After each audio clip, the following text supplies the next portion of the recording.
दोस्तों, भारत को कला और संस्कृति का देश कहा जाता है, जो कि सच भी है। लेकिन इसके अलावा एक और ऐसा सच भी है जिसको झुटलाया नहीं जा सकता, क्योंकि ये देश कला और संस्कृति के साथ साथ विवादों का देश भी है, जहां एक विवाद खत्म नहीं होता और दूसरा शुरू हो जाता है।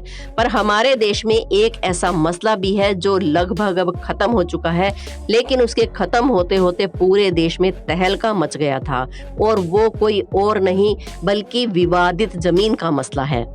हम सभी जानते हैं कि राम भूमि पर बनी बाबरी मस्जिद और मंदिर को लेकर काफी दंगे फसाद हुए, और इसलिए ये मामला कोर्ट तक पहुंच गया, जहां पर अयोध्या में मौजूद मंदिर और मस्जिद से जुड़े कई सारे राज सामने आए, और उन्हीं राज में से एक ऐसा सच भी सामने आया जो आज तक पूरी दुनिया से छुपा कर रखा गया है।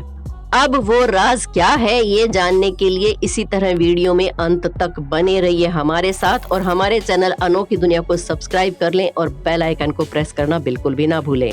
9 नवंबर 2019 यही वो तारीख थी जब सुप्रीम कोर्ट ने अयोध्या की विवादित जमीन से जुड़ा हुआ अपना फैसला सुनाया, जिसमें ये साफ कह दिया गया था कि वहां पर मंदिर बनाया जाएगा। अब ऐसा क्यों था, चलिए इस पर भी जरा गौर कर लेते हैं, क्योंकि जब बात बाबरी मस्जिद की हो रही है तो बाबर के बारे में भी जानना जरूरी है। आखिर पता तो चले कि वो कौन बंदा है जिसके नाम पर मस्जिद बनी थी, और उसी मस्जिद को लेकर हिंदू मुस्लिम आपस में कुत्ते बिल्लियों की तरह लड़ रहे थे। दोस्तों, बाबर भारत का पहला मुगल सम्राट था, जिसका पूरा नाम जहीरुद्दीन मोहम्मद बाबर था, और उसका जन्म 14 फरवरी 1483 को अंदीजान में हुआ था, जो कि अब इस समय उज्बेकिस्तान का एक हिस्सा है। मुगल साम्राज्य के सम्राट बाबर फरगाना घाटी के शासक उमर शेख मिर्जा का सबसे बड़ा बेटा था। पिता की मौत के बाद मात्र 11 साल की उम्र में ही उसे साम्राज्य संभालने की जिम्मेदारी सौंप दी गई, और बहुत ही कम उम्र में सिंहासन पर उसे बिठा दिया गया, जिसके कारण कई सारे रिश्तेदारों ने इसका विरोध भी किया। लेकिन बाबर किसी से नहीं डरा, और छोटी सी उम्र में अपने साम्राज्य को ज्यादा से ज्यादा बढ़ाने के लिए बाबर ने एक मजबूत सेना तैयार कर ली। हालांकि बाबर को अपने शुरुआती सैन्य अभियानों के दौरान फरगाना शहर में अपना नियंत्रण खोना पड़ा, लेकिन बाबर को इन छोटी मोटी बातों से फर्क नहीं पड़ रहा था। उसका इरादा तो बहुत बड़ा था। तभी तो बाबर ने सफदीक शासक इस्लामिक प्रथम के साथ साझेदारी कर ली, और उसके बाद मध्य एशिया के सारे हिस्सों पर फतह हासिल कर ली, जिसके बाद बाबर की नजर भारतीय उपमहाद्वीप पर गई, और फिर इब्राहिम लोदी द्वारा शासित दिल्ली सल्तनत पर हमला कर दिया।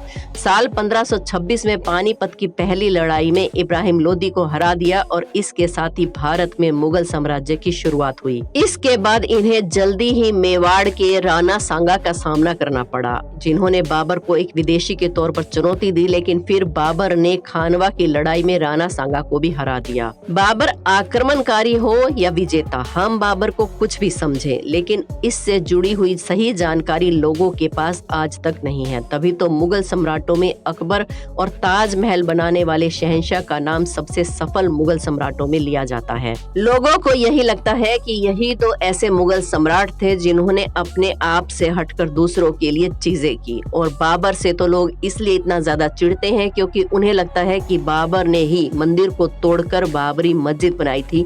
लोगों को आज तक यही लगता है कि ये कारनामा बाबर का था, जहां पर उसने हिंदू धर्म के पवित्र मंदिर का अपमान करके अपने नाम पर मस्जिद बनाई। पर बहुत ही कम लोग इस बात को जानते हैं कि बाबरी मस्जिद बाबर ने नहीं बनवाई थी। अब आपके दिमाग में ये सवाल आ रहा होगा कि जब इस मस्जिद का नाम बाबरी मस्जिद है तो भला इसे बाबर ने नहीं तो किसने बनवाया? तो जनाब, बाबरी मस्जिद को बाबर की सेना के मुख्य सैनिक मीर बाकी ताशकंदी ने बनवाया था, जो कि ताशकंद का रहने वाला था। बाबर ने उसे अवध का गवर्नर बनाकर भेजा था। आपको बता दें कि कई इतिहासकारों का ये कहना है कि पानीपत की लड़ाई में जीत हासिल करने के बाद बाबर की सेना ने अवध की तरफ अपना रुख किया, लेकिन बाबर आगरा में ही रुक गया, और आगे की कमान बाबर ने मीर बाकी को सौंप दी। मीर बाकी बाबर को बहुत ज्यादा मानता था, और इसीलिए जिस मस्जिद पर सदियों से विवाद बना हुआ है उसे मीर बाकी ने बनवा कर तैयार किया था, और बाबर को खुश करने के लिए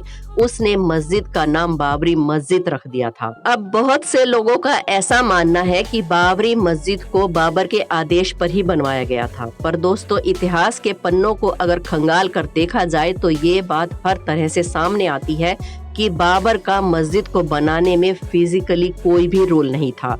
वैसे बात यहीं पर खत्म नहीं होती है, क्योंकि हम आज आपको एक और दिलचस्प बात बताने वाले हैं। जिस बाबर को खुश करने के लिए मीर बाकी ने उस मस्जिद का नाम बाबरी मस्जिद रखा था, उसी बाबर ने मीर बाकी को अपनी सेना से धक्के मारकर निकाल दिया था। पानीपत की लड़ाई में जीत हासिल करने के बाद बाबर ने मीर बाकी को लाहौर के पास जबलपुर का क्षेत्र इनाम में दिया और साथ ही उसे लखनऊ के किले की जिम्मेदारी भी दी। उसी समय बेयाजीद और बयान, जो कि इब्राहिम लोदी की सेना में काम करते थे, इन दोनों ने विद्रोह कर दिया और मुगल सेना से लखनऊ का मुगल किला छीन लिया। बाबर ने मीर बाकी को सेना का कमांडर बनाकर इन दोनों को पकड़ने के लिए अवध भेजा, लेकिन इन दोनों ने मुगल सेना को हराकर लखनऊ को पूरी तरह से अपने कब्जे में कर लिया। अब दोस्तों मुगल सेना की इतनी बड़ी हार का जिम्मेदार मीर बाकी को समझा गया, क्योंकि लखनऊ के किले की जिम्मेदारी उसी के कंधों पर थी। लेकिन बाबर हार मानने वालों में से नहीं था, तभी तो उसने अपनी सेना के बाकी मुख्य सैनिकों के साथ एक बहुत बड़ी सेना तैयार की और उस सेना को लखनऊ में जंग के लिए भेज दिया। बाबर की सेना काफी मजबूत थी, इसलिए जब बयाजीद और बयान को इस खतरनाक बड़ी सेना के आने की भनक लगी तो वो दोनों लखनऊ से भाग निकले।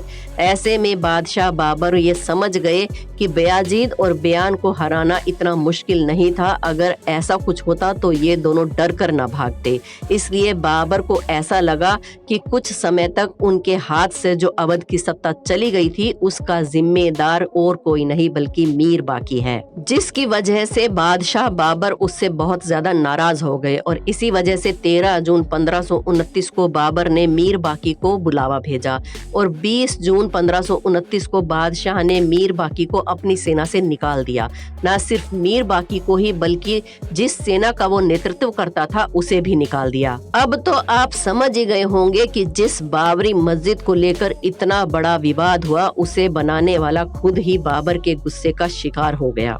खैर दोस्तों ये तो होना ही था, क्योंकि मंदिर जैसी पवित्र चीज को तोड़कर मस्जिद बनाने वाले के साथ भला अच्छा कैसे हो सकता है, क्योंकि भगवान हो या अल्लाह है तो सब एक ही, और एक के घर को तोड़कर दूसरे के घर को बनाना ना तो अल्लाह को पसंद होगा और ना ही भगवान को। बाकी आपको ये बात किस हद तक सही लगती है और विवादित जगह पर मंदिर बनाने का जो फैसला है वो कितना सही है, हमें कमेंट्स करके जरूर बताएं। अब आगे बढ़ते हैं और अपनी कहानी पर वापिस आते हुए बाबर की जीवनी बाबरनामा पर गौर करते हैं, जिसमें बाबर के बारे में सब कुछ लिखा गया है, लेकिन इसमें किसी भी ऐसी घटना के बारे में नहीं बताया गया है जो इस बात को साबित कर सके कि बाबरी मस्जिद का निर्माण बाबर ने ही करवाया था। एक और तर्क ये भी आता है कि तुलसीदास जी ने भी कभी ऐसी किसी घटना का जिक्र नहीं किया जो बाबरी मस्जिद के बारे में बताए। अब ये तो हम सब जानते ही हैं कि तुलसीदास जी भगवान राम के कितने बड़े भगत थे